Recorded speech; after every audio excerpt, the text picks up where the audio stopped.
Welcome to episode 70 of Central Intelligence Cinema. Today we are back with another Brush Pass review, this time with Clint Eastwood in 1982's Firefox. But without further ado, take it away, Pierce. Beg your pardon, forgot to knock.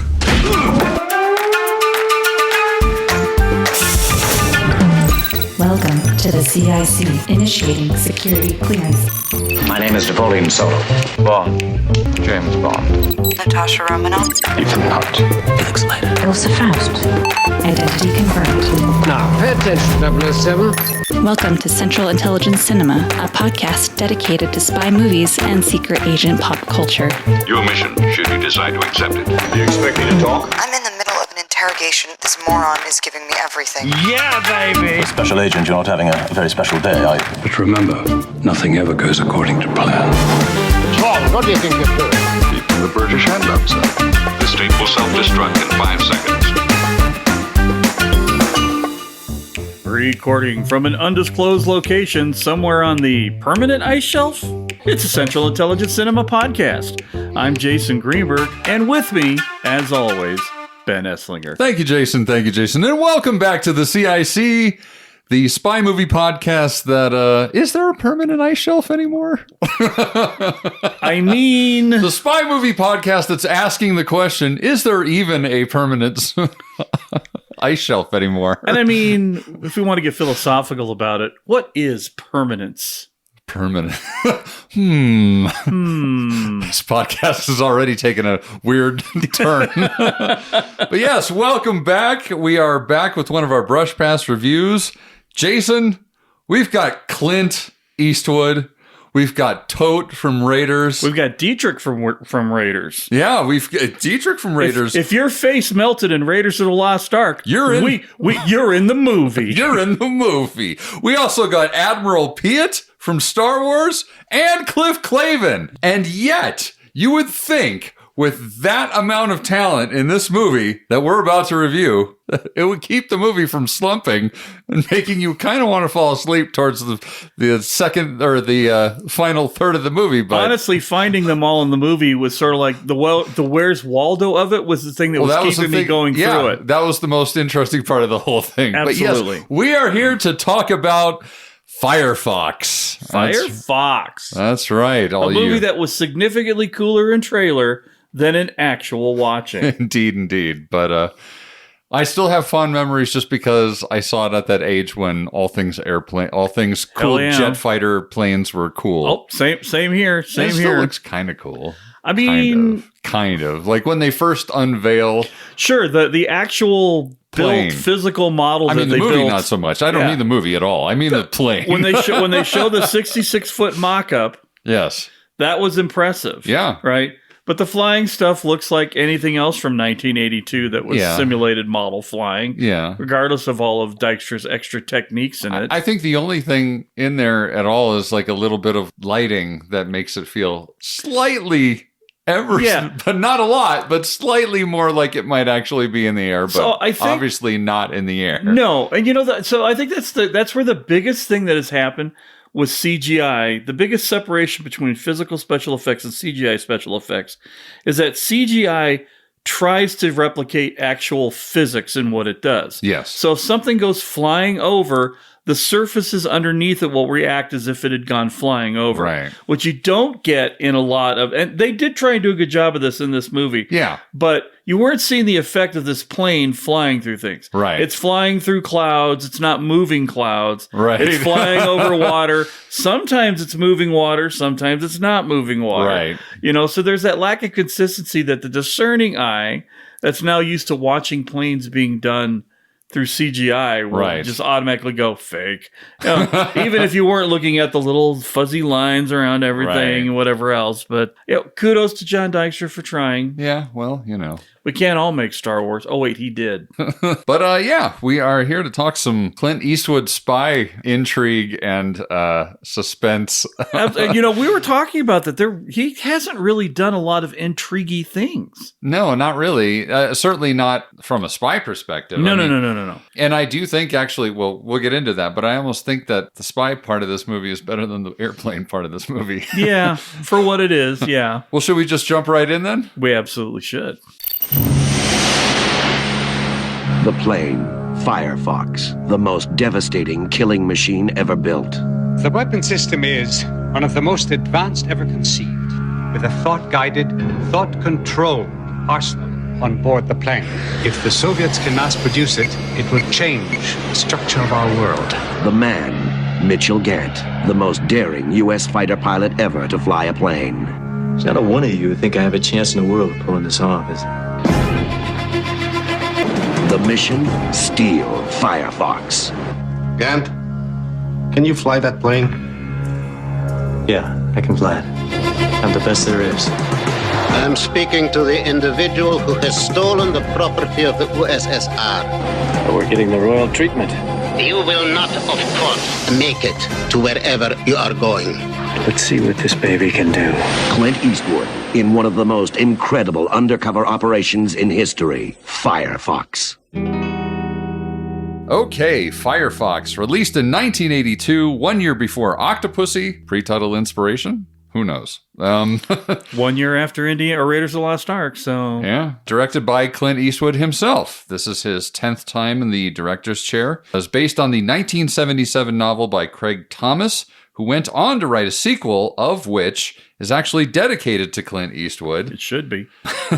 Screenplay was adapted by Alex Lasker, who did Tears of the Sun and Beyond Rangoon, as well as a fellow named Wendell Wellman, whose only writing credit is for this movie.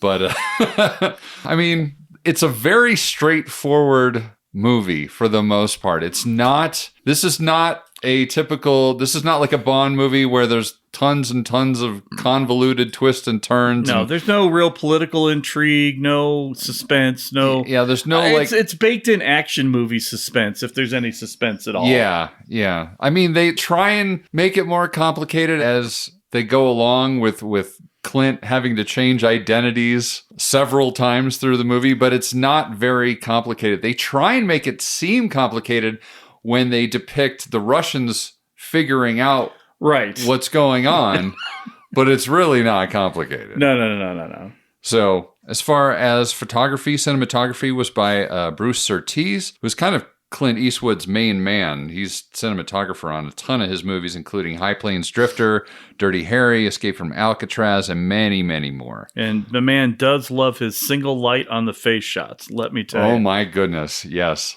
Lots of dramatic. Honestly, I really like a lot of the nighttime shooting that they did. Very effective. Thankful that it's not day for night stuff. No. Like that they just actually took the time to light things well at night so that it looks good. But you're right. Yeah, a lot of single. There's a lot of let's focus in on Clint's eyes with that single beam of light. I want to see his focus right in on his steely eyes. I mean, if we're not squinty, if we're not seeing the pits of his jawline, the cheekbones and the line, we're not seeing enough. Make it even more dramatic. Yeah, because his performance certainly wasn't. Well, heyo. I don't know. Well, it's funny. He has like two modes. He's only got two modes. He's either got steely-eyed, don't fuck with me, Clint Eastwood, or he's surprised. Right. And that's the other one. Like suddenly wide-eyed, surprised. Okay, he's got one other look in this movie, which is, I don't know what exactly is going on because I'm either A, going through an episode, or B, going into a flat spin. Right. In a plane. And they look, one was almost the same when the other was happening. Yeah. So it's really about the same look.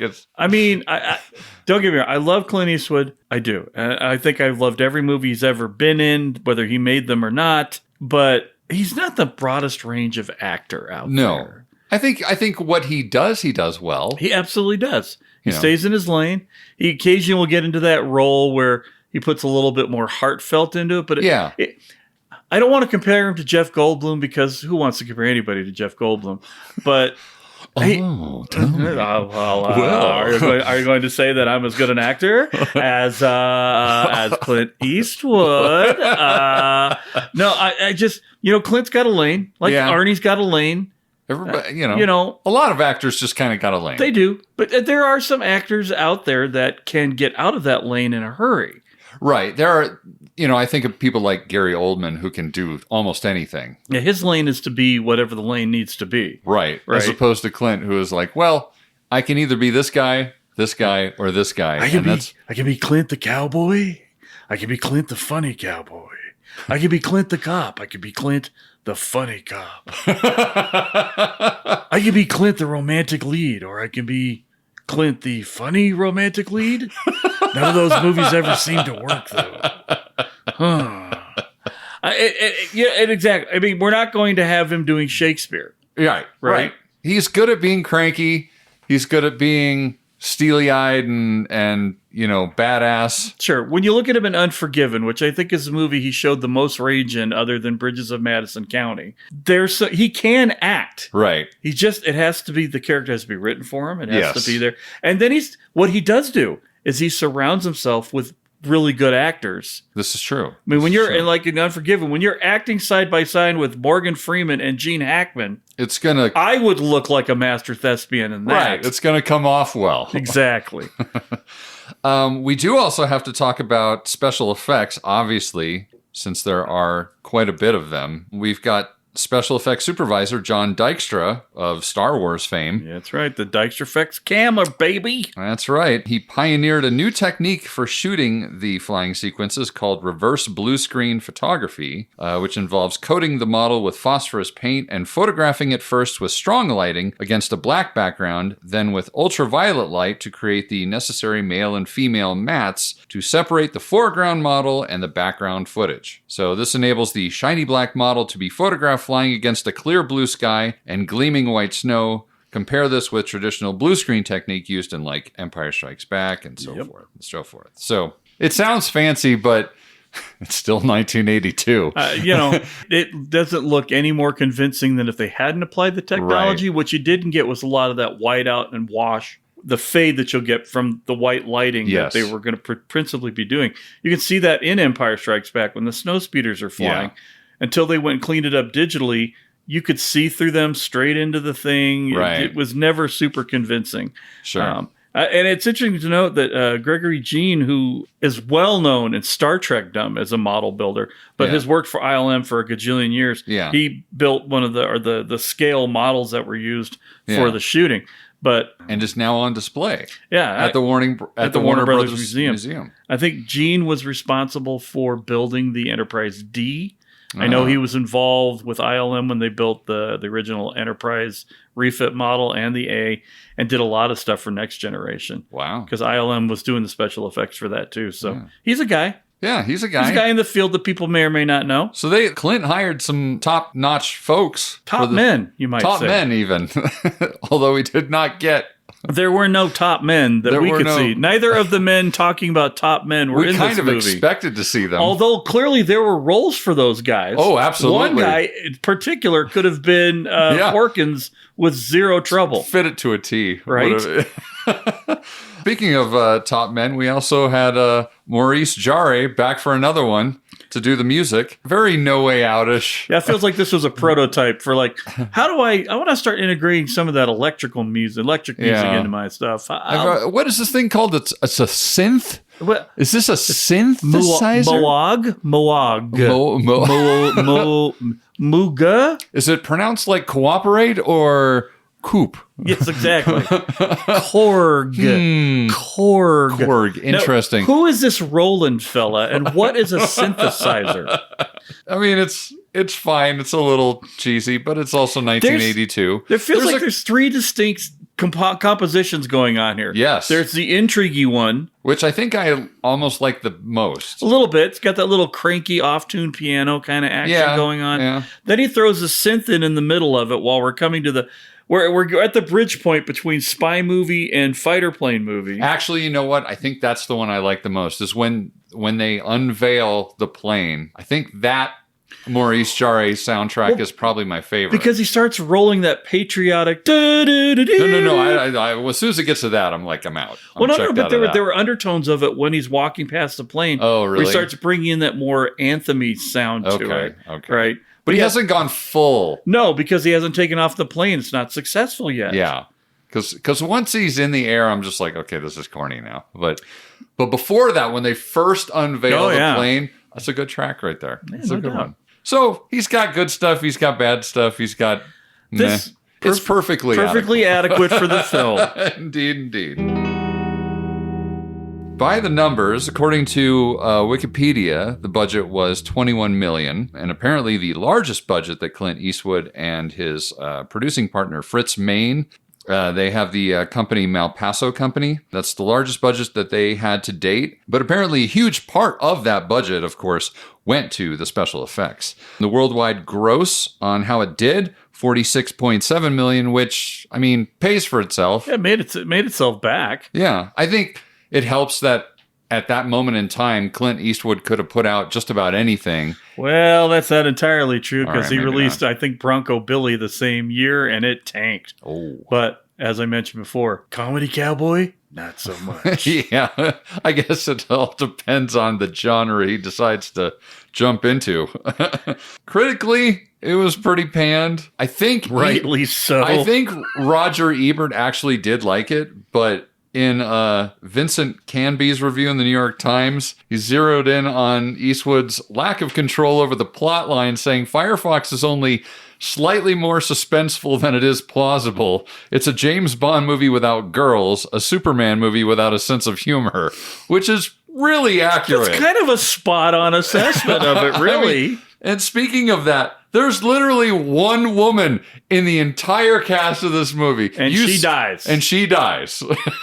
And she has no lines in the whole movie, I don't think. She had a couple of lines in the apartment with her husband. Oh, she does? But otherwise, that's it. Yeah, you could have used some women in this movie. It was a bit of a sausage fest. Yeah. But what do you expect when you have a long, penis-shaped aircraft as your titular star? As your titular star. Titular star.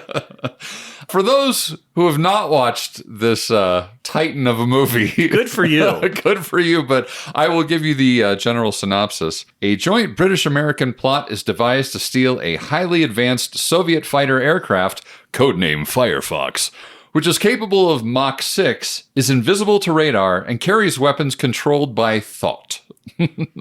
Former United States Air Force Major Mitchell Grant, a Vietnam veteran, ex-member of the Aggressor Squadron, and former prisoner of war, infiltrates the Soviet Union, aided by his ability to speak and think in Russian, due to him having a Russian mother, and a network of Soviet dissidents, 3 of whom are key scientists working on the fighter itself. His goal is to steal the Firefox and fly it back to friendly territory for analysis. So there you have it. And that's pretty spot on. I mean, this, like we said before, this is not a overly complicated plot with B and C. There are no B and C stories in this movie. It is straightforward. Exactly. Get Clint to do it. Get Clint to Russia. Get Clint to plane. Yeah. Get plane to ice shelf. Literally, then get plane off shelf because get then plane it stops. off the shelf, and he never actually lands. Well, we don't know if he was successful or not. Well, and then watch Clint do dogfighting shit. For a couple minutes. We don't know if he made it. Yeah, we don't know if the plane exploded shortly after takeoff, after he left again. It's like, saw the lens flare, and that was pretty, but did he make it home? Who knows? Who knows? He flew right into the credits. We all know how painful that can be. Yeah. Just for reference, I had to look it up just after I read the synopsis and so forth and watched the movie again. I should start by saying I haven't watched this movie in literally 40 years, which I know is a reflection of my age. But yes, I think last time I watched it, I was like 8 years old. So, but just for reference, if you wanted to know, most military jets fly around Mach 2 or Mach 3. Nowadays, in 2024, NASA's X-43 can do Mach 9.6 or 7,366 miles per hour. I think it's important to note that most fighter aircraft don't even get up to Mach 2. Yeah. The fastest plane that's been used militarily speaking that we're aware of is the SR-71 Blackbird, which I think could get up to about Mach 3.3. Yeah. Feel free to correct me out there, tens of listeners, if I'm wrong. But we don't have any planes that, generally speaking, cruise above Mach 2. Right. Right. The other ones are more almost... They're all scientific planes. The X-15 is a research plane. When it has NASA attached to it, that means that they're using it to design other technologies. So Mach 6 in 1982 is a complete farce. Means it's twice as fast as the SR-71 Blackbird. Yes. Which at that point in time was the fastest plane out there. It sounds great. It sounds amazing, but you even pointed out to me while we were watching it down that, like, if you were to shoot at a plane going Mach 6 with bullets, the bullets aren't even going to catch up to the plane. They're not going to get out of the plane. They're not. They're either not going to get out of the plane at all, or they're going to be blowing up your wing guns because they're not leaving the plane. They'll just get blown back the other direction. And that was, I think, my biggest critique of the whole flying thing in this particular movie was that if it had a sustainable speed of Mach 6, that means it should have been able to easily fly at Mach 3 or Mach 4. Right. Which none of those aerial tactics they were using would have worked. Right. They would have never... The airframe would have just went, and we're done, right? Right. So, and I mean, I'm not an aerospace engineer. I don't play one on TV. But I do know a little bit about flying. And the whole point of the SR-71 being as fast as it can be is it's not super maneuverable. Right. It could just outfly anything they were shooting at them. Sure. Right? Right. So if your whole thing was to get out of Dodge in a hurry... You have a plane that gets out of Dodge in a hurry. Right. I mean, 7,366 miles an hour means that if he had left wherever they were in Russia, he could have been in the Arctic Circle in under an hour. Yeah. And then could have been back in the U.S. in like an hour and a half. Yeah.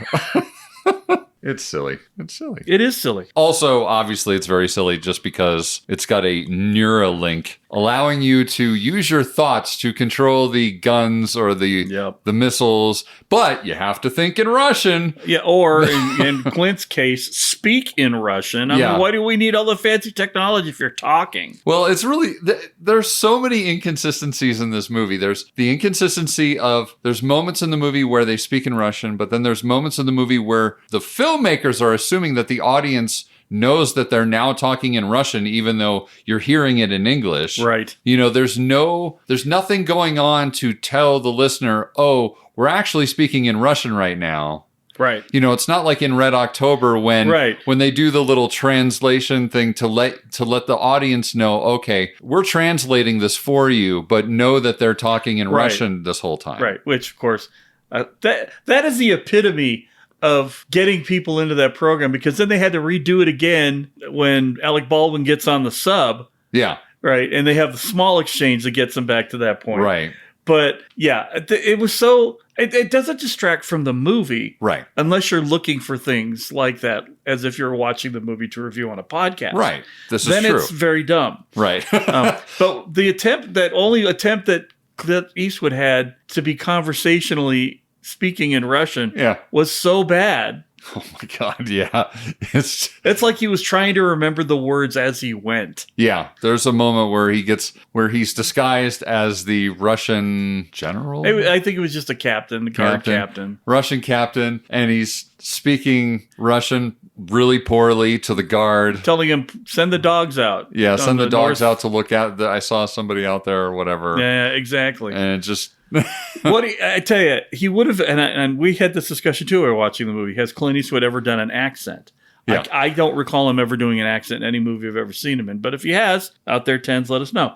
But he would have been better served to get a dialogue coach to at least get a passable Russian accent. Yes, because you could have differentiated speaking normal Clint, and then I'm Russian Clint. Right. Right. That's all you really need to do. For me, if you're speaking in a Russian accent and I'm not answering you in an American accent, we're speaking Russian. Right? Mm-hmm. Because it's still okay to pretend you're Russian. It's not okay to pretend you're other people sometimes speaking languages, but we could do that on a case-by-case basis if we have to. It's fine. It's fine. But kind of distracting as a whole because I'm like, are you talking to this guy in English that you just met and don't know if he speaks English? Well, and I was kind of like, okay, is he portraying someone who's American speaking Russian?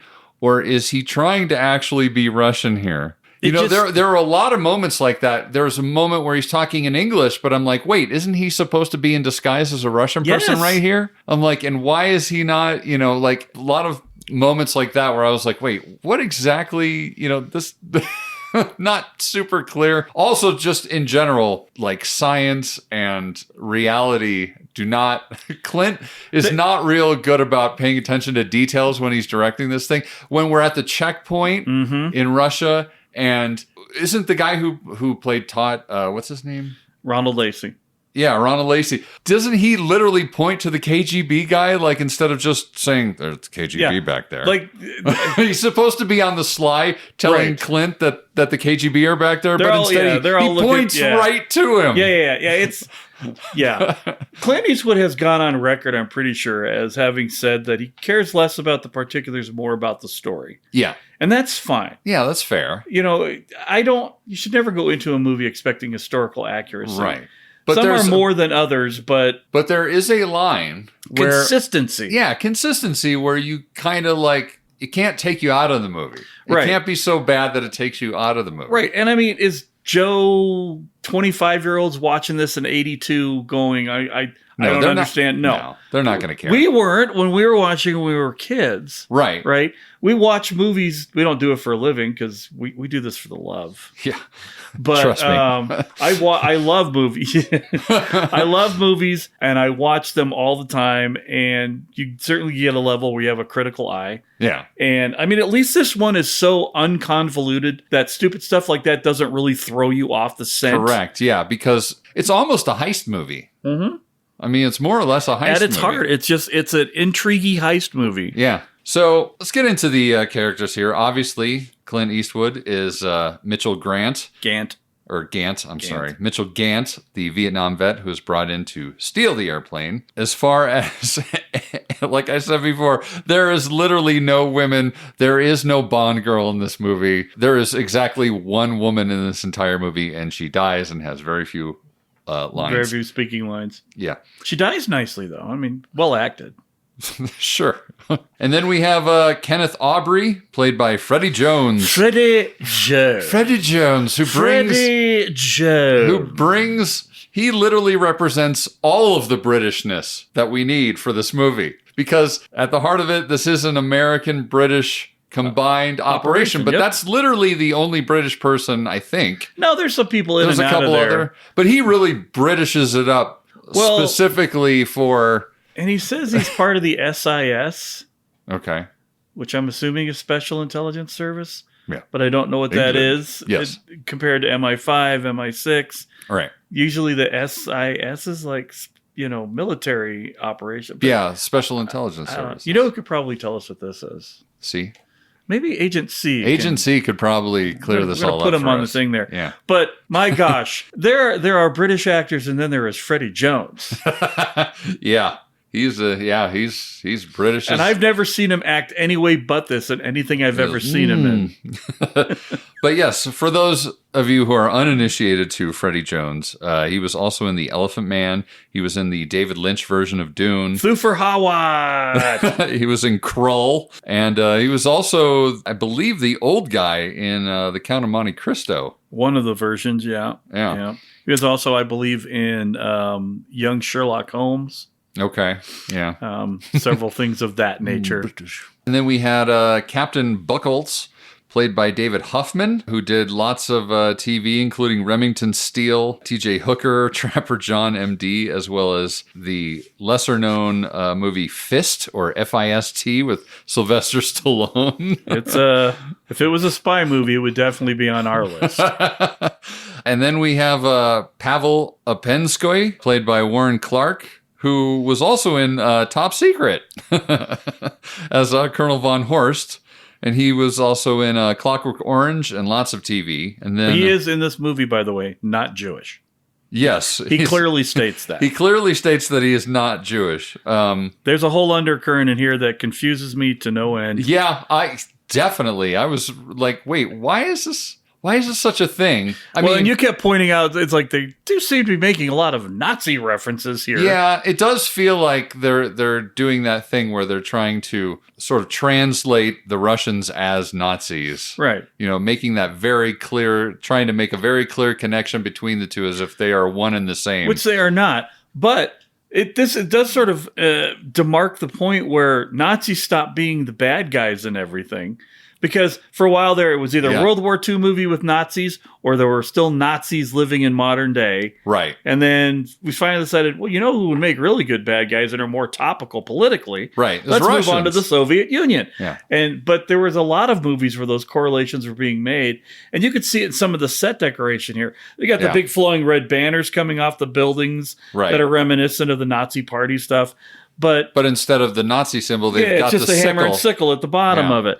So, and it's a well-known trope that we went from Nazis to Soviets to Afghanis and other folks in the Middle East. Yes. And now we're sort of cycling back to either Russians. We're going back to the Russians or maybe Chechens, Chinese. I mean, we always have to have people that are bad guys in our movies that are either nationalities or artificial intelligence. Eventually, we're going to get a Sino-Russo artificial intelligence that, I don't know. That is Soviet built. That's based off of Soviet technology. That's right. Oh, my gosh.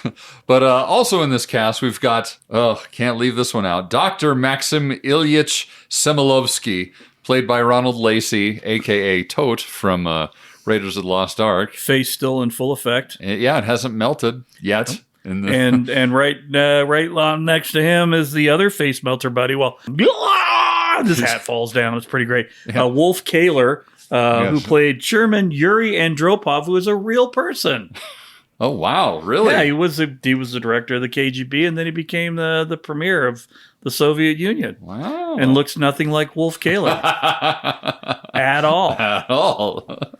Well, again, details, not his thing. We also have Colonel Kontarsky, played by Kenneth Colley, a.k.a. Admiral Piet, for all you Star Wars fans out there. And I'm going to tell you, if there's a guy that can rock Jodhpur pants, it is Kenneth Colley, man. I mean, they had one scene in there where he was just in the full uniform and the little poofy pants. Fits like a glove, man. Just like, all he needed was that little Empire cap on there. Yeah. And he'd have been like, "It's an older code, sir, but it still checks out. I was about to repair or let them go."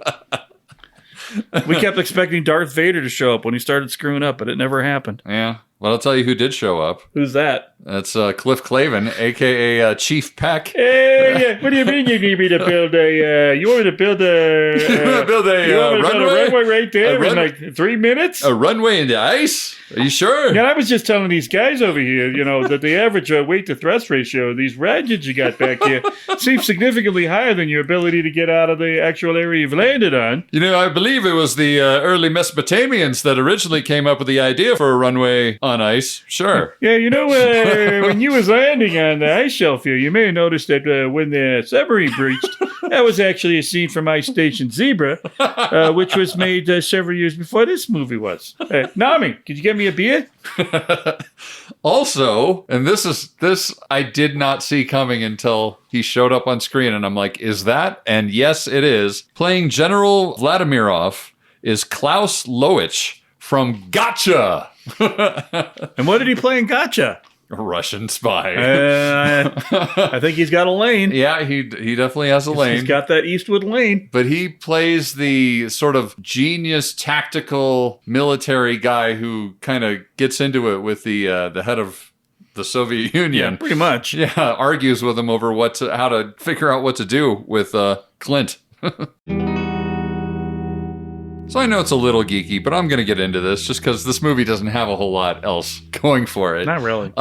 The film was based on the creation of a mythical superfighter, the MiG-31 Firefox, but the original Firefox from the novel cosmetically was nearly identical to the MiG-25. The more intimidating version seen in the movie was created specifically for the film and takes many of its design cues, like we said before, from the SR-71 Blackbird. For filming, 4 large-scale replicas were created, along with one full-size model, though, of course, that we see, that had dimensions of 66 feet long, 44 feet wide, and 20 feet high. The full-size model was built from a radio station broadcast antenna skeleton and was capable of taxiing at 30 to 40 miles per hour. Pretty impressive. That's damn impressive. Hell of a lawn tractor. For a model. Yeah. Kind of cool. So that's all the geeky things that we have. Well, there's a lot more geeky things, but, doesn't save the movie at all. No. So to get into this movie, so we start out and we're in Alaska, and we know that it's Alaska because it tells us. Yeah, and that's the only way you know it's Alaska, because it doesn't look like Alaska at all. That's probably why it's the only location that they actually put a lower third on. Right. Because all the other ones, they just, they show Parliament when they're in England, and then when they're in Russia, they show Red Square or whatever. Right. But Alaska just looks like anywhere. It could have been like Idaho, like northern Idaho for all we know. But we're there, and we see Clint, or AKA Gant, running, and holy cow, Clint Eastwood's run. He's kind of okay when he's going full tilt. Yeah. But when he's doing a jogging run, yeah. He's kind of got that He's got the flappy arm thing. He's got the thing. flappy, limp wristy marathon runner kind of thing going on, right? It's a little strange. You'd expect more. Kind of like when I saw him punch, I was reminded of the Clint Eastwood punch. He's got a distinctive punch. It's a distinctive punch. It's not very impressive. No. You would expect more from Clint Eastwood. It sounds more impressive when the Foley guy makes the smack into the ham hock. Yeah. But it's a distinctly Eastwoodian kind of punch. Yes. So we see him, and he's off for his jog, his morning or his day jog, I don't know. And we see a military helicopter heading towards him, and he starts freaking out, and he starts booking it back to his little secluded cabin where he's been holding himself up, apparently, because we find out very quickly here that he's got PTSD. Yeah. Well, and it's cut in such a way that you think that he's terrified because he thinks they're going to try and shoot him. Right. Yeah, you initially think, oh, these are just bad guys that are about to get him. Right. Or he's the bad guy, and you just don't know that yet. So he gets to his cabin, and he grabs his gun, and he's freaking out, and and that's when we get the first of many little PTSD-esque episodes where he's suddenly thinking about his time when he was shot down over Nam and being held in a POW camp, and he's in the little crate, and then as he's being carried in this little tiny crate, somebody comes to save him and scares off his captors, but leaves this little girl there, and then napalm, and it kills the little girl, and of course he's scarred for life over this whole incident. So then he finally comes to after he is able to get rid of his Clint Eastwood I'm all messed up face. Twitchy. Twitchy, yeah, the twitchy Clint Eastwood face. And he looks up, and there are 3 or 4 military guys staring right down at him like, sir, are you there? Are you there? So come in, Clint. Hello? Clint? Is this thing on? Yeah. So he finally comes out of it, and they get him up. And then we quickly cut, and we see this boardroom, military boardroom, where a debriefing is going on about the Firefox plane. And we learn all about the plane, and they're talking. Oh, yeah. There's just a bunch of guys sitting in a room around a big wooden table. Right. Wearing various uniforms. Yes. Speaking in various accents. Yes. And discussing. British and American. Right. It's a full-on exposition conference room. Yeah, absolutely. That felt like it should have been intercut better with what was going on with Clint, because that was clearly what the thing was. It seemed like they were happening simultaneously. Yes. Well, in one respect, I feel like the intercutting did work. But in another respect, it doesn't work because he's going through something that has to do with his history, and they never really talk about his history in the boardroom meeting at all. They're just, I think Eastwood was thinking that, okay, I'm going to tell you a lot of stuff in a very short period of time. You're going to know all about my character. You're going to know all about this plane and what the plot is of the movie. Right. Like, I'm going to shove it down your throat all at once, but the intercutting doesn't really... They kind of clash with each other. Well, because I think what happens is, when you're watching it, the stuff with Eastwood is very brief, and they keep cutting back to the boardroom, and those scenes are very long. Yeah. So there, you get the impression that it's sort of like, all right, well, this is going on too long. We need to stick something in the middle here. Yes. In order to do it. Well, and I will say, just in general, too, the pacing of the editing in this movie is extremely inconsistent as well. Mm-hmm. It's like the level of exposition they delivered was unnecessary. Oh, totally unnecessary. I mean, we get the point. Russian airplane, highly advanced, better than what we got. Right. It works on Neuralink. Yeah.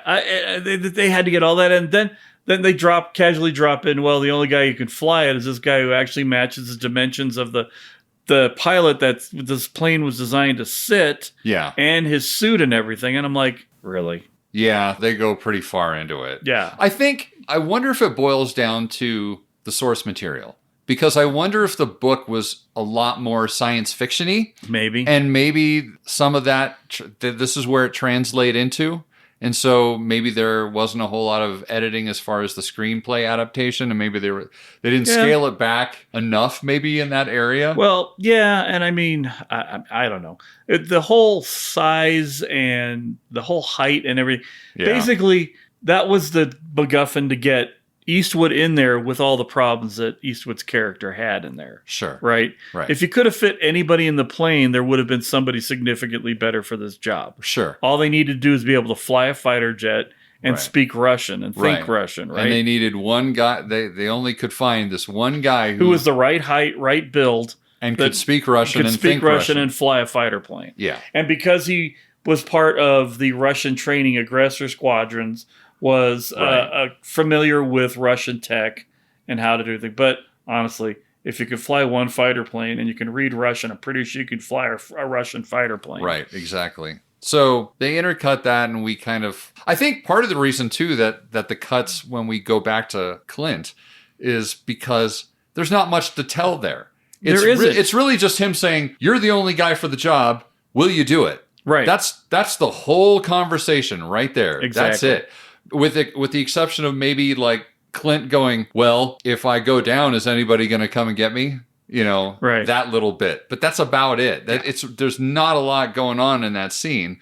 So that's probably why we get just, like 10 seconds here, 5 seconds there. Well, exactly. And again, I think it's the biggest problem with identifying with the character. They're leaning too heavily on the PTSD war vet thing and not enough on possibly some other motivations that might have made you feel a little bit more concerned about. I was more concerned about Pavel dying. I was too. Than I was about the potential for Clint to get shot down. I do feel like the PTSD thing is kind of a crutch in this movie for sure. It's there to provide suspense that doesn't necessarily need to be provided. Yeah, yeah. Every problem that he had could have just been his incompetence at being what they were asking him to be. Yeah. I almost wish they would have had something more personal as far as like another person, like some sort of relationship that he has with somebody could have made for a deeper issue that would cause more conflict than a single medical issue, more or less, like a psychological problem that he's got. There's a lot of cop-outs in this movie. Yeah. Let's just go ahead and say it. But anyway, Gant decides, okay, he's going to do the mission, and we finally get done with the board meeting.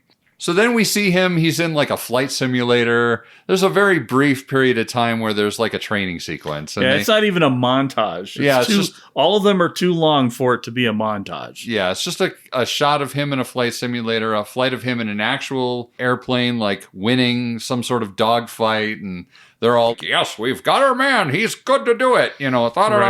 So he goes, and it's funny too, because he goes through all that prep, but then they give him like 5 minutes to figure out how to be a spy. Right. There's like no prep work on that part at all. They're like, we're just going to have people hold your hand all the way through this. Yes. Just do what you're told and you'll be fine. Right. So the initial idea is that he's going to go undercover as, I believe it's Leon is the name of the guy that he portrayed, a heroin dealer. A known heroin dealer. A known heroin dealer. And it's very important to note that part of the disguise for being this fellow is having a mustache. So he puts on a fake mustache, does not grow one, because it's very important for later on in the movie. Yeah. When you look at that and going, he's been training for 3 months and couldn't grow his own damn mustache, there's a reason for it. Yeah.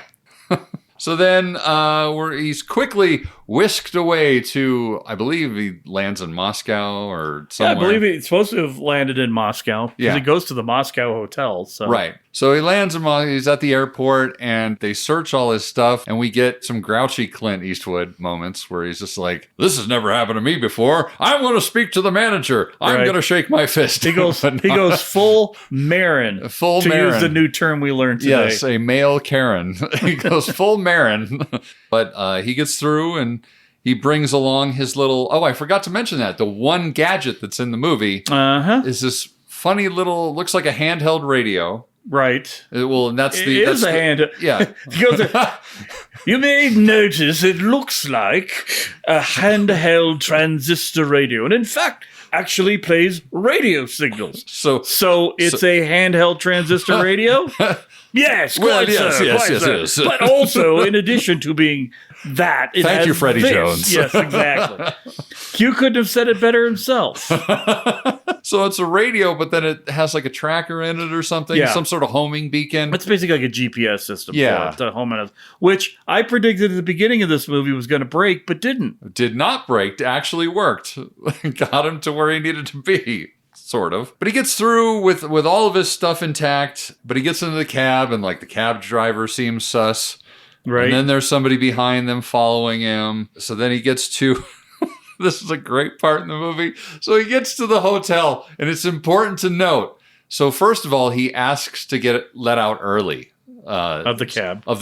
So he can walk. And when he walks in front of a projection screen showing Red Square. Showing Red Square in the background on the projection. It's so bad. It's so obvious. They didn't even shoot that outside. Nope. They shot it it's in a soundstage somewhere. Yeah. With a rear projection thing. You might as well have been driving a car in 1962. It really was silly. It was the silliest shot in the whole movie. But anyway, so now he's at the Moscow hotel. And he gets to the hotel. He starts drinking some vodka. We quickly see that in a two-way mirror that the KGB are watching him already. Yep. Well, and they did establish earlier on that he was on the KGB's watch list. That's the reason they did it. His thing was to get the KGB to follow him to his first contact, which we find out there's a reason for that as we get along. Yes, because then they can kill him off. But they end up killing off the actual guy he's impersonating to throw them off the trail that he's there. And dun-da-da, magic mustache remove. Now I'm somebody else. That's right. So then we cut to our introduction to kind of the Russian team who's trying to stop people like this. And that's where we see Admiral Piet. Well, so we got Admiral Piet, heavy eyebrow guy, and dude you don't see later in the movie ever. Right. And they're all just a bunch of Russian officers. The Admiral Piet is in charge of the project, the Firefox project. Yes. And then heavy eyebrow guy is the guy that works for him basically as a security adjutant, right? Yeah. And then the other dude in the room, I think, is just functionary number 2. Sure. He's not anybody. Yeah, I should call you number 2. Exactly. You're important to the operation, but you're not that important to the operation. So they're talking about the plane and they're talking about defectors and how they're going to arrest some defectors. Something to that effect. I was sort of like, yes, sure, whatever. I think my eyes glazed over a little bit during that part. They were referring to the 3 scientists. Because those 3 scientists were key to the development and building of the plane. Yes. They're talking about how they're going to be personally involved in setting the plane up for the training test. Right. But they're also like, but they're bad people, so we need to keep our eyes on them. I felt like almost the thing that I took away from it was just how excited Admiral Piet was to arrest them and see the look on their faces as they hauled them off once they were done with their work on the plane. And if I also point out, I believe all 3 of them were Jews.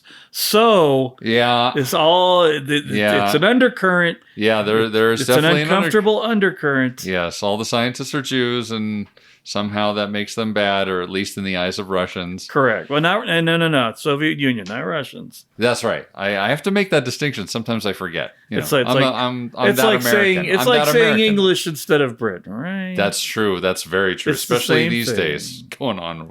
Absolutely. Right? Anyway, moving right along. So then we get what I'm going to call the walk.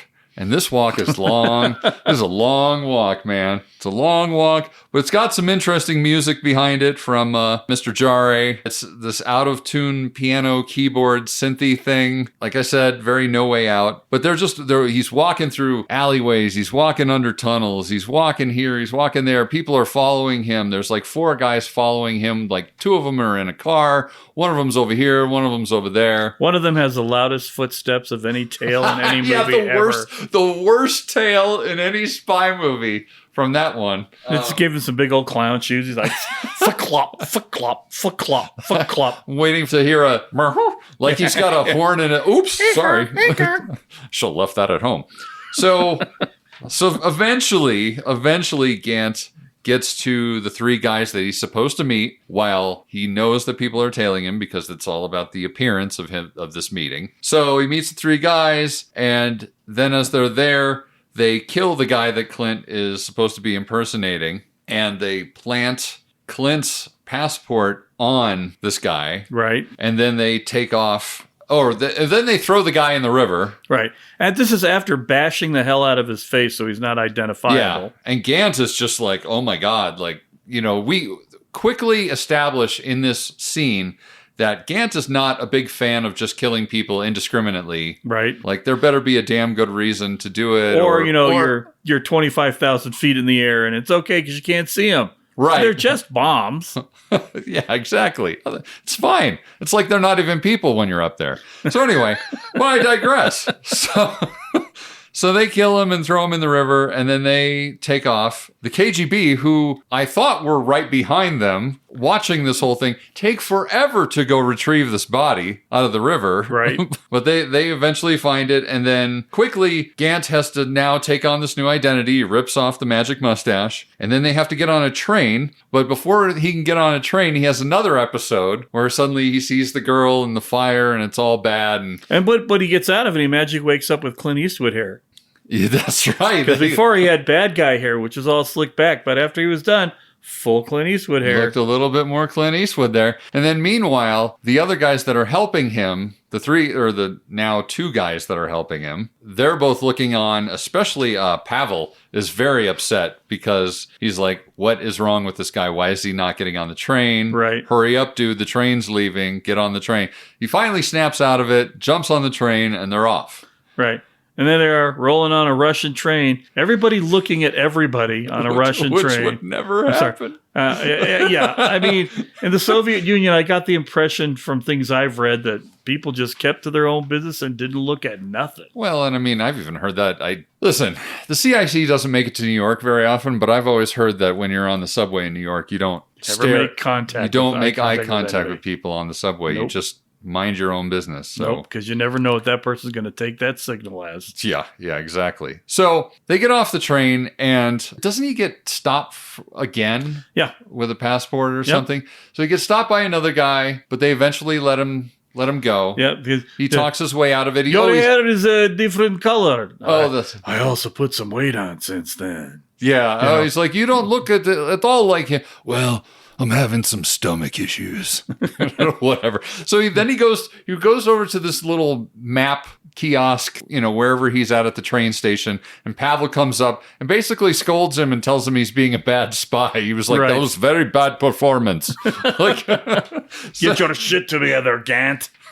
So now we get a bathroom fight because it's not a spy movie, Jason, without your favorite thing in the whole world. Fucking bathroom fights. Thank fights. God there were no toilet crashes in that one at least. Nobody's getting hit with a sink. No, nobody's crashing. Nobody's head is breaking a full porcelain sink. Nobody's head is going face first into a urinal or a toilet bowl. And I mean, honestly, no rolling around on the dirty floor either. I mean, so as bathroom fights go, This one was tolerable. It was definitely cleaner, a lot cleaner. Because they didn't focus on that. Because a lot of the ones I think that we've seen before in our other reviews, they focus on the fact that it's gross. Yeah, that it's exactly. That it's in a bathroom. This is more about just like fighting the guy. Yes. And this is also when we find out that Clint Eastwood can't throw a punch worth shit. But anyway. Oh, we already knew that before this. But in this movie, it's the first time we find out. Yes. So he basically kills the guy because he was KGB and he was pulling a gun on him. Absolutely. And Pavel's pissed that he killed the guy. He's like, well, he pulled a gun. What else do you want me to do? Yeah, well, he said my papers weren't in order. They all say your papers aren't in order. You're an idiot. But he's a pilot. He's not a... You guys took 5 minutes to train him how to be a spy. Exactly. Well, and it's interesting, too, that at the beginning here of Gant's adventures with Pavel comes off like a real asshole. He finally softens eventually. But he suddenly becomes a sympathetic character later on in the movie. But so anyway, I digress. So then they wind up at a safe house, and he's given yet a new identity beyond that, named Boris. He's now Boris. And it's like, here, remember all this shit I'm telling you, and remember it all immediately. Your name is now Boris. You have 3 kids. Boris Gladenoff, by the way. Not to be confused with Boris Badenoff of Rocky and Bullwinkle fame. But your name is Boris Gladenoff. You're married. You have 2 children. A son this, a daughter that. You do this sort of job. And a girlfriend named Natasha. Yes, exactly. Don't worry about the moose and squirrel. So yeah, he's trying to remember all this stuff. And in the meantime, Gant is starting to get mad because he's like, you're going to probably kill this Boris fellow, in the meantime, because he's suddenly discovering like how they sort of do their business. So that's when we get another line from the trailer where Pavel goes, can you really fly this plane? And Clint in his best. Clint, he's like, I can fly this plane. I'm the best. I'm the best. And then I really wanted to go, I'm the best around. Nothing's going to take it away from you. But that's a different movie with a different actor fighting a different Russian. That's right. And I also liked your line as we were watching the movie where you said he was pretty fly for a spy guy. So then they finally find out all this stuff, and there's a phone that rings. And they run to the window and they realize that the KGB has found their safe house. So they got to get out of there. So they all get into a delivery truck and the KGB's following them. And that's when we get introduced formally to this weird Jewish there's a whole scene in the van where Clint says, what's wrong with you Jewish people? I'm like, hold on. Hold on, buddy. Clint, man, this is 82. You can't let that stuff go just yet.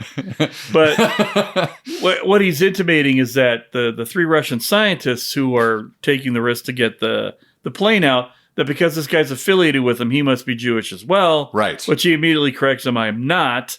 Yes. But then later tells us, of course, his wife was, so still motivated. But it just, I don't, being Jewish myself, you don't hear yourself being mentioned much in movies unless it's point blank like that. It's Jewish themed. Yes. Or something against Jewish themed. And they're throwing it out there like it's just this commonplace thing for the Soviet Union to hate Jews. And yes, I do know it was not a haven for Jews. Right.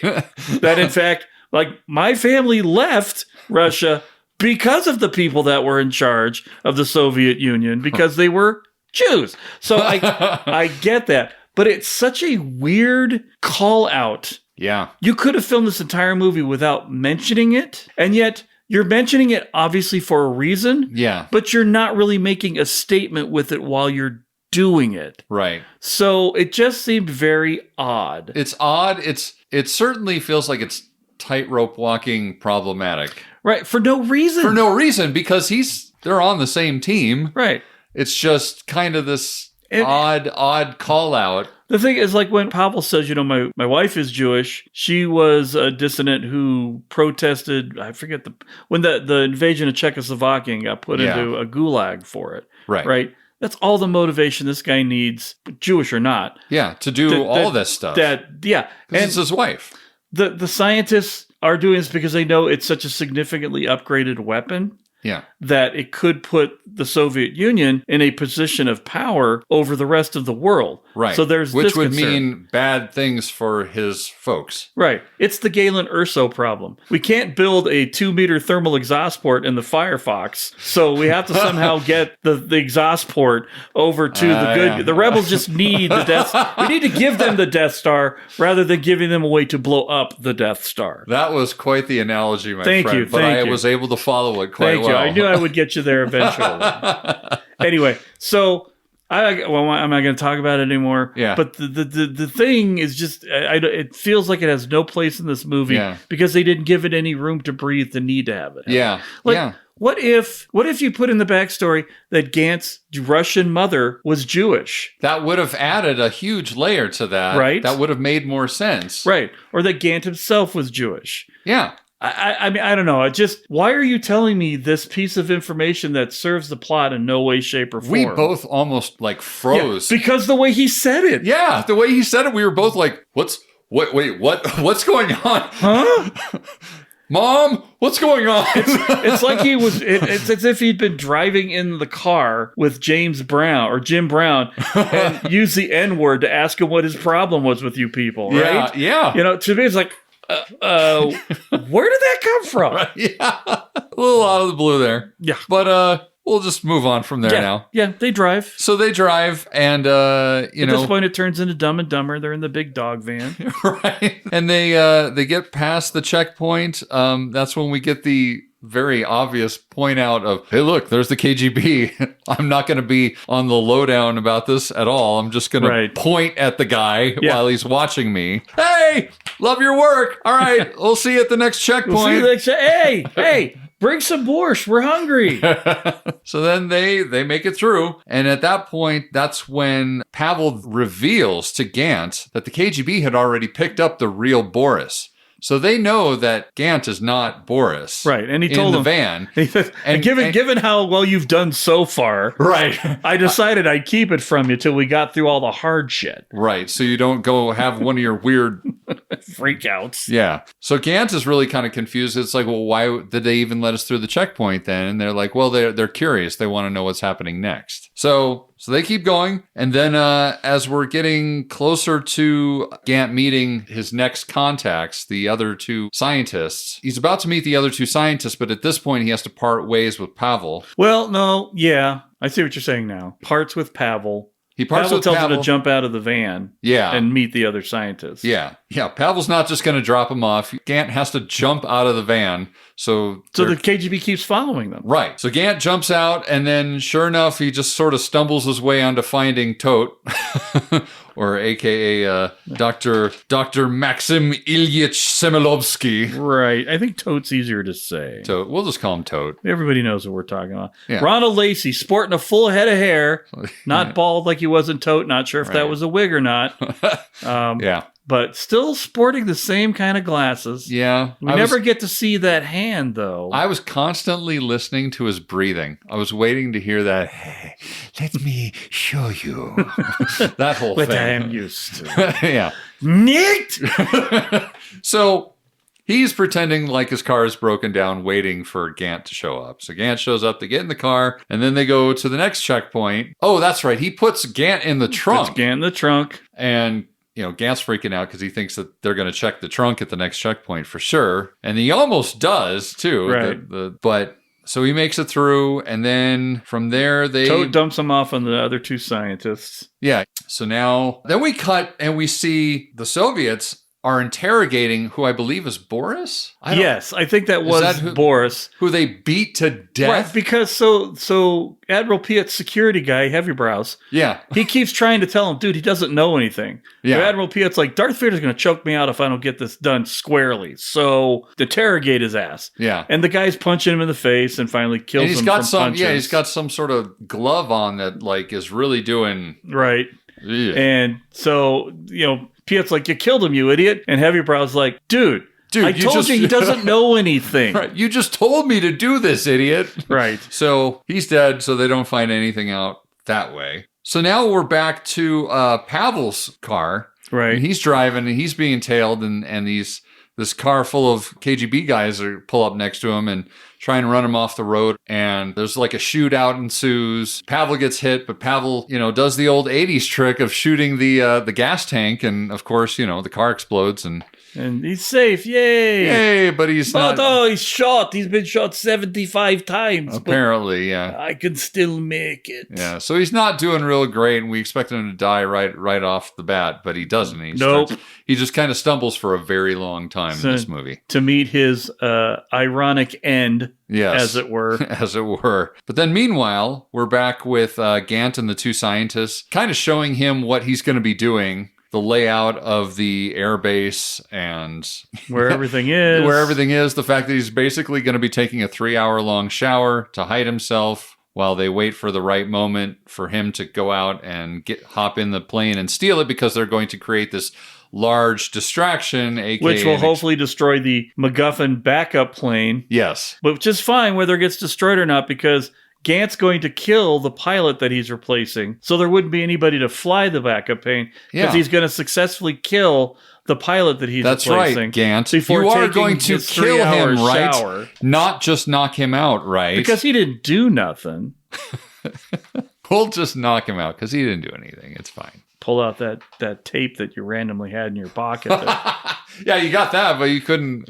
Anyway. So yeah, we find out that the scientists are basically willing to die, causing this explosion. In the midst of causing this massive distraction, they're willing to die, and that we get another weird little moment from Gant, like, why are you guys so willing to die? Right. And they try and explain themselves. So at this point, the scientist tells him about the second prototype, which he didn't know about prior to this conversation. Right. And didn't know he was going to have to kill the guy he's replacing. Right. That was the other. What do you mean there's a... What? I am altering the deal. Yeah, exactly. Pray I don't alter it any further. So he figures that out, and then he's given an hour, Jason, to learn the coordinates. All the coordinates he needs to punch in. All the coordinates he needs to punch in. Yep. He's got to remember that stuff. Yep. So, so that's another one of those spy things that he has to very quickly learn. So then we get Clint Eastwood speaking Russian. Poorly. So he shows up in the captain's uniform or whatever. Some sort of military uniform. And he's got the hat on. He almost looks like a... that's funny. You look like a... you're a Toro, too. So, anyway, he convinces the guard that he's who he says he is. By giving the guard orders to send the dogs out to the northern fields to search for any potential... Ironically... Yes, here's where the irony will come back later. Pavel. Right. So now we finally see the plane, and there's a big music, boom, boom, boom, and it gets all anthem-y and that sort of thing. Maurice does his thing. Right. And just then, Gant runs into Admiral Piet, and now we're just talking in English again. That's the other weird thing about this. This is that weird flip-flop where it's like, oh, well, now we just have to assume that he's speaking Russian to the Russian guy, because the Russian guy's speaking English back to him. Right. At that point, we then cut and we see like Tote and the scientists, and they're checking in for work. And that's when we come to the scene where Gant knocks out the pilot, but can't seem to bring himself to actually kill the guy. You didn't do nothing. Yeah, from one pilot to another. I don't kill people unless I do it from 10,000 feet in the air. That's I can't see them. And you don't look like people, and I just sort of assume you're just... ants. You're all bad guys at that point. Yeah. Yeah, except for the girl that caught on fire. Girl on fire. Oh no, I'm having a flashback. The Hunger Games. Wait, no, that's a different movie. Anyway. So he pulls out this roll of tape that he just happened to have with him, ties him up, ties him to a chair, stuffs him in a closet or something like that. We don't actually know how he inters him anywhere. Yeah. He just gets into his boxers and heads into the red shower. Right. That's the other thing. I mean, I understand why I'm thankful he's in boxers in the shower. Thank God, yeah. I just, from a truly realistic standpoint, it didn't make a lot of sense. But I'm very thankful that he's wearing boxers. But anyway, so now we get this little moment, this interesting moment where Admiral Piet is looking at the scientist who's up in the cockpit, working on the cockpit, and he's very distraught about matching eyes with him. And then he looks over at Tote, and Tote's like, what's going on? Bad thing. Are you guys sharing a moment? Yeah. Should Spandau Ballet be playing or what? Yeah, indeed. So then we're back to Gant in the shower, and he's having another episode, and bad. And maybe it's the red light in the shower, the red light of it's very strange. There's lots of red tile, red lights. Not sure what's going on there. You know, it's not like he killed anybody. He should be feeling good about himself. Yeah, I mean, who knows? So then they figure out that the guy who talked to the guard and sent the dogs out to find somebody is not a guy that is not legit. He's not a legit guy. So Piet sends off 3 people. His top men. His 3 top There are some top men in here. That's right. He sent 3 top men out to find this guy. Scour the entire base. The entire base, you know. 3 men. 3 men. 3 sure. men. Easy peasy. It's a 3-man job. But of course, one of them happens to land in the shower or near the shower, around the shower. Yeah, if he landed in the shower, it's a completely different movie. Yeah. So he's adjacent to the shower, and he's like, "Sir, I need to see your papers." And Gant tries to sort of act very Russian and pulls rank and is like, "What are you doing? Interrupting my 3-hour shower. Don't you know?" I'm preparing to fly a very highly technical jet plane. Yes. Yeah, that's what I'm doing. Yeah. I'm doing joystick adjustments. Joystick adjustments. That's what takes 3 hours here in the shower. Yeah. It's very precise. Precise movements to create the right effect. Anyway, so he sends him off and they go looking elsewhere. And that's when, well, actually, we do get this one actually kind of heartfelt moment where the scientists are all eating their lunch or whatever. And Tote is like, it's time. And he walks off to go start the explosion. Right. That's going to probably be their imminent demise, which it is. And spoiler alert. Spoiler alert.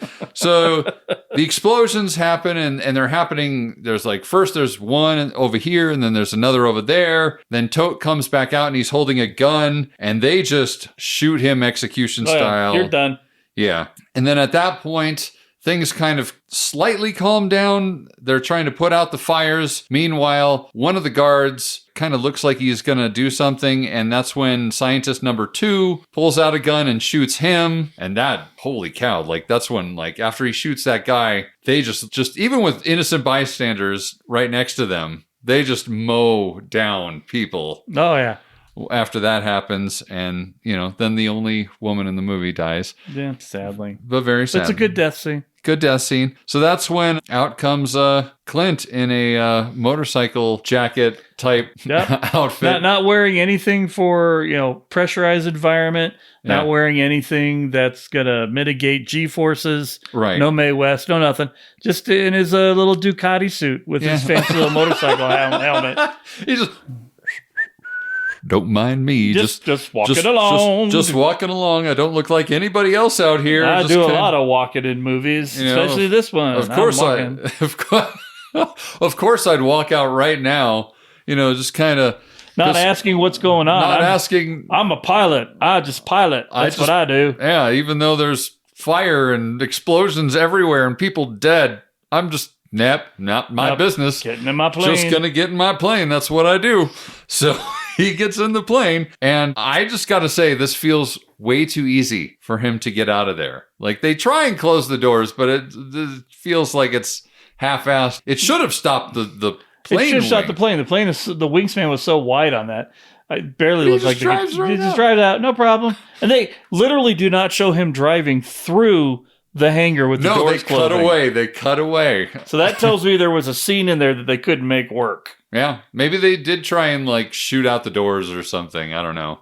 Or have him shoot out the doors rather, getting out. Put out the guns. Exactly. But no. So anyway, he takes off and... and we get part 2 of the movie. We paused this movie at this point and we looked to see how much was left and we were like, how on earth is there another hour left of this movie? Almost an hour left of the movie. It's 2 hours long, but it feels like each half of the movie is 2 hours long. Right. So at this point, the control room finds out that Gant is out, and so they're giddy, all the Americans and Freddie Freddie Jones, son of a bitch, actually did it. Yeah, he might actually have done it. In the meantime, Gant's flying high, and suddenly he gets a call in from the Russian secretary, basically the head of the Soviet Union. Yeah. So the head of the Soviet Union calls him up on the old ringer, and it's just like shit talking, basically. I feel like it's just shit talking, and Sue's like, I'd like you to bring the plane back. I'm trying to be nice. I'm going to ask you to bring back the property of the USSR. And they just kind of talk back and forth. He's like, I don't suppose I would get out of that alive, or, I guarantee you will live if you bring the plane back now. Right. First of all, it's implausible that even though this guy was there, that he would be getting on the radio to talk to this guy. You would never have the head of the USSR getting on that. Second of all, Gant's not going to answer anybody calling him on the radio. No way. They would never have this weird little tete-a-tete. No. It's total Hollywood. Well, and again, like I said, Eastwood's never allowed technical stuff to get in the way of telling a good movie. Well, and I also think the whole thing was a setup just for that one punchline that Clint is given, where he says, "Oh, they're giving me the royal treatment." Once he finds out who it is that he's speaking to, he's just like, "Oh, they're giving me the royal treatment." I feel like I've always wanted to say a James Bond line. Can we throw one in there? Maybe I can shit talk to the head of the USSR. Because that would happen, wouldn't it? Totally.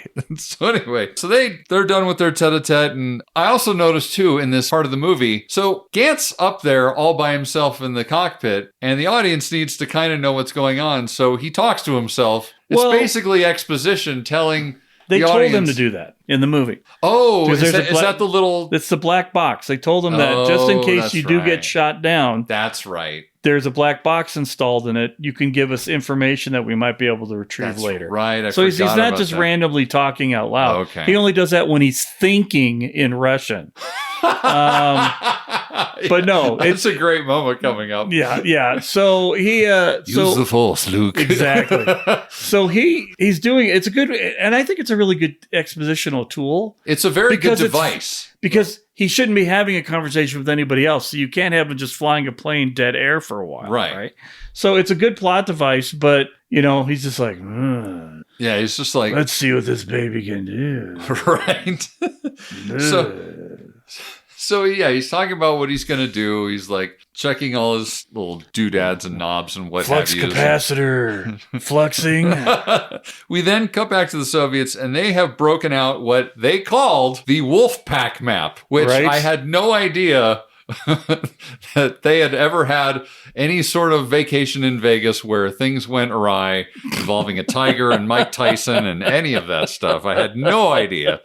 But apparently they affectionately refer to this as the Wolfpack map. So they're trying to figure out how to stop Gant by looking at this map. And, at this point, the head of the Soviet Union, he's like saying to just obliterate the plane. I no longer care about trying to save it. Just wipe it out. Just wipe it out so they don't get that technology from us. And it's important to point out at this point that, so they've got this big map laid out, but part of Clint's plan is that he's supposed to fly south.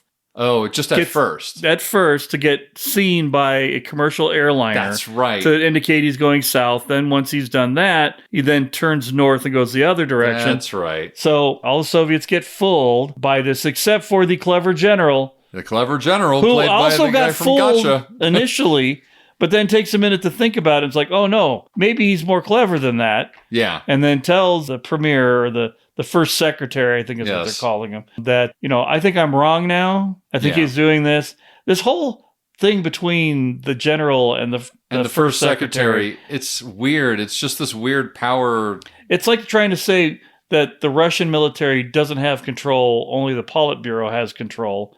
Which I mean, sure, except that no. Except not at all. Except the military pretty much control. I mean, I'm not going to get into politics, but it seems pretty evident that it was the whole thing about they all live in fear, so they're doing what they're being told to do. Sure. But this general's like, nah, and yells at him at one point in time, which he calls him an idiot because we don't see what happens at the end of the movie. But I guarantee one thing that happened at the end of the movie: Gulag.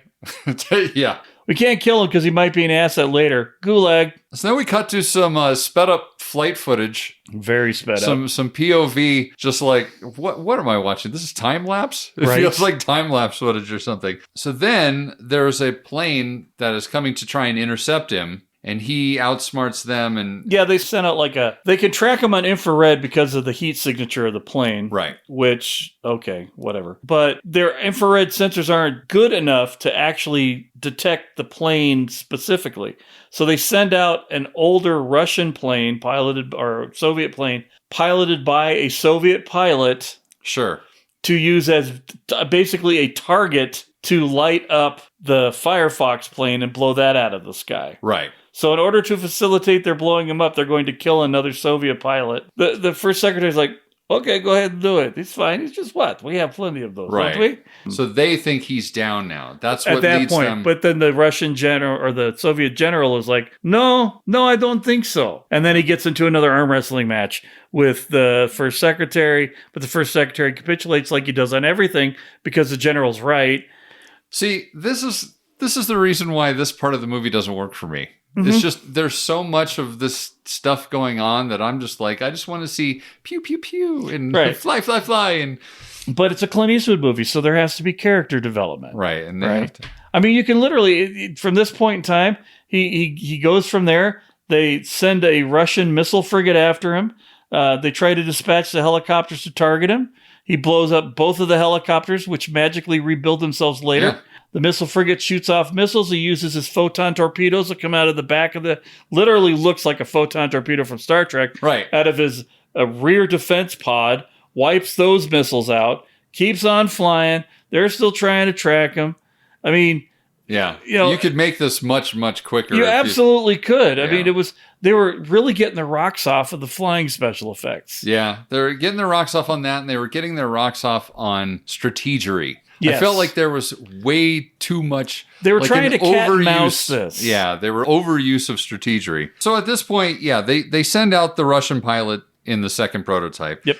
And at this point, Gant is spotted by the Americans. So that's when the submarine surfaces, and we get a really funny little shot of Gant landing on the ice, and it's clearly just this tiny model that's kind of lands on the ice. And that's when Cliff Clavin and his band of rebels come out to refuel the plane. Hey, you over there, get that hose over there. You over there, get that thing over there. We're gonna hook it up there and do the thing. Right. And they try and create a runway for him to take off on the ice, which is another preposterous point of this movie. But, at this point, we're just trying to get this thing to the finish line. So. Well, yeah, and I mean, this is, to me, this is the best scene in the whole movie, where the submarine comes through, he lands a plane, he has some witty repartee with the sub captain. And then their whole disguise is being like they're weather people. They're doing weather studies for the Navy in international waters. They bust out the balloons, right. And then they're waving at the Russians. Waving at the helicopters that were dispatched from the same missile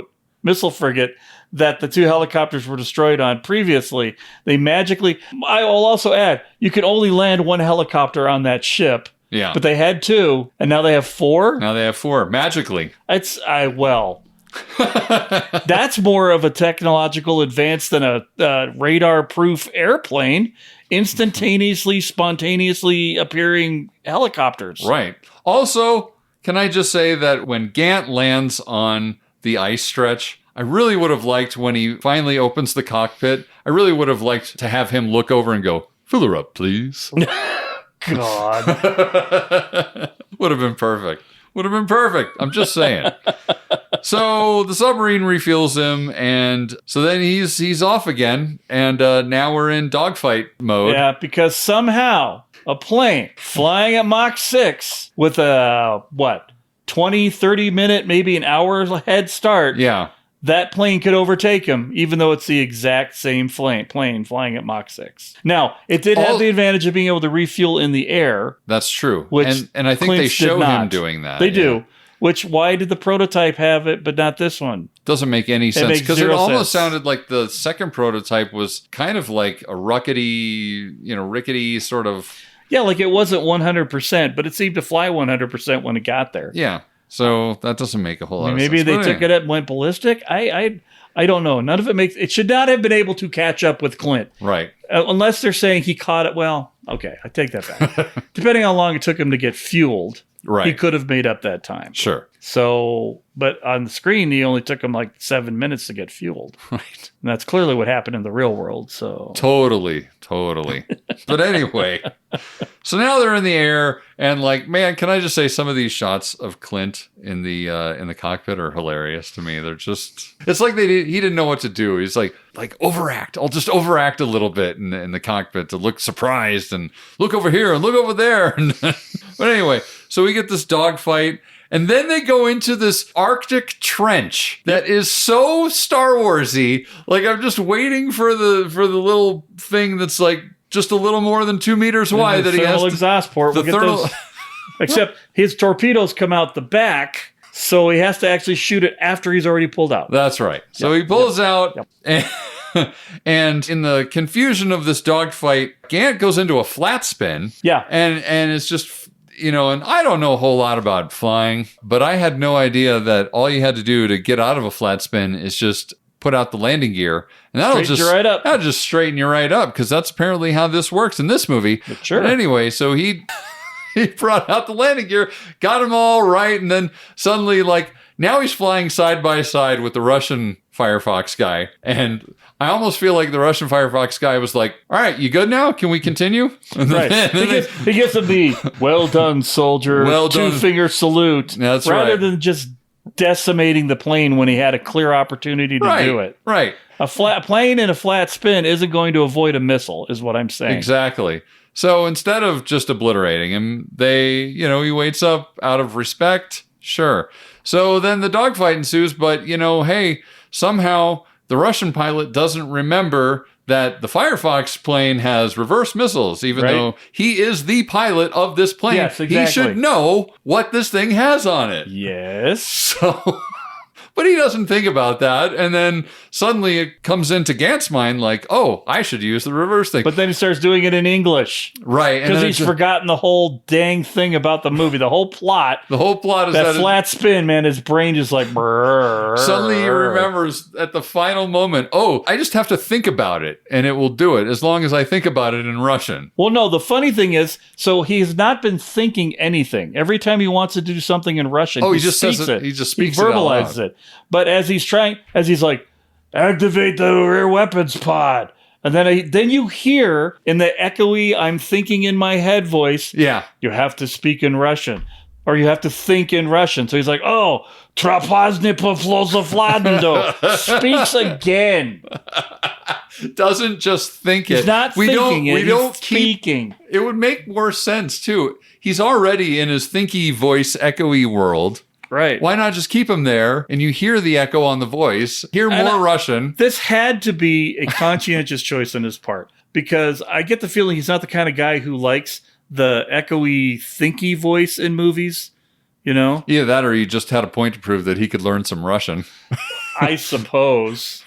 So anyway, regardless, he finally figures it out. Oh, I should shoot the reverse missiles. I'm now saying it in Russian. And off they go, and he kills the other guy. Boom, bye-bye. Boom. Now it's okay to kill him. Yeah. Because they're in planes going after each other. That's what I'm saying. When you're flying, it doesn't matter. It doesn't matter. It doesn't matter. And that's the irony here. He ends up killing the guy he didn't kill earlier anyway. Right.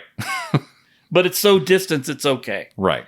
Like killing his friend Pavel. I'm sure that... as he flies over and waves to him. That's right. I forgot about that. Pavel shoots himself in the head because he doesn't want to get by the dogs that Gant dispatched to go catch him. Right. Whew, boy. And, And so the other Firefox is gone, and he's like, all right, time to go home. And scene. And cut the credits. We're good to go. Yeah. Little JJ... little JJ lens flare. JJ lens flare, and I guess this would be JD lens flare in this case for John Dykstra, but yeah. Yeah, and that's Firefox. That's literally the movie. He doesn't land. Doesn't have Freddie Jones going, well done, well done. Yeah, there's no like you don't see like that. He doesn't take the the helmet off and everybody's cheering or nothing. Val none Kilmer of that. walks up to him. Clint, you could be my wingman. No, you're going to be my wingman. You don't see Admiral Piet getting choked out by Darth Vader. You don't see Boris from Gotcha getting sent to the gulag. None of that. There's no wrap up. And we also forgot to point out that Dietrich, the other face melty guy, yes. he was also in that little group of people with the first secretary playing Yuri Andropov, who he looks nothing like. Yes. And also he's speaking with clearly a German accent because he's German. Right. And looks, I'm sorry. Well, Dolph Lundgren looks like he's Dolph Lundgren. Right. And Wolf Kahler looks like he's Wolf Kahler. Right. None of them look Russian. They all look very Teutonic. Yes. But yeah, that is... That's the movie. That's Firefox. That was as tough to get through as the actual movie itself. Actually watching the movie, absolutely. But what did you think of the movie, tons of listeners? We'd love to hear your insights, or just drop us a line telling us what you'd like us to review. So you should get in touch. Over email, it's cicdeaddrop@gmail.com. On Instagram, it's Central Intelligence Cinema, separated by underscores, or on X, it's at CIC Spy Pod. You know what? I'm just going to keep calling it Twitter. Screw you, Elon. Anyway. Twixter. Isn't that what we came up with? Sure. We got Twixter, we got Marin, we got all sorts of new words we're throwing out into That's right. the Ethernet today. Yeah. But also, hey, if you enjoy our podcast, our inane banter about these silly spy movies, why not show some love? Give us a glowing, sparkly 5-star review on Apple Podcasts, Spotify, or wherever you get your podcasts, so that our show gets seen faster when people search for stuff like this. Hashtag silly spy shit. Hashtag silly spy shit indeed. Any last thoughts, Jason? Can we be done now? We can absolutely be done. With that, I'm Ben. I'm Jason. And the CIC will return with more missions, more martinis, and more mayhem.